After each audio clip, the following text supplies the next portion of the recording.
వేదిక ఉండదు, ఈ కుర్చీ కూడా ఉండదు అని చెప్పి మా ఎమ్మెల్యేలందరికీ నేను చెప్పదలుచుకున్నా.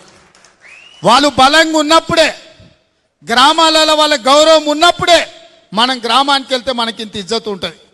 ఊర్లో మనోనికి ఇజ్జతే లేకపోతే ఊర్లో ఏడికి పోతాం మనం? ఊర్లోకి పోతే సాయి ఇచ్చేటోడు కూడా దొరకడు. ఏదన్నా ఊరికి వెళ్తే మనకు మంచినీళ్ళు ఇచ్చి ఛాయ్ ఇచ్చి ఇంత బువ్వ పెట్టేటోడు ఉండాలంటే మన కార్యకర్త బలంగా ఉండాలి. సంక్షేమ పథకాలు కూడా, మనం ఇచ్చే పథకాలు కూడా మన కార్యకర్తలను అడగండి, మన కోసం కష్టపడ్డోళ్ళు ఎవరున్నారో వాళ్లకు ఇవ్వండి అని చెప్పి నేను ఎమ్మెల్యేలందరికీ సూచన చేస్తున్నా. ఎందుకంటే పార్టీ బలపడ్డప్పుడే, పార్టీ బలంగా ఉన్నప్పుడే మన ప్రభుత్వం బలంగా ఉంటుంది.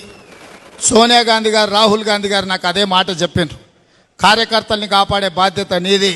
3 ఏళ్ళు నీ ఎంబడి నిలబడ్డరు, నీ వెనకాల నిలబడ్డరు, కట్టె పట్టుకొని నిటారుగా నిలబడి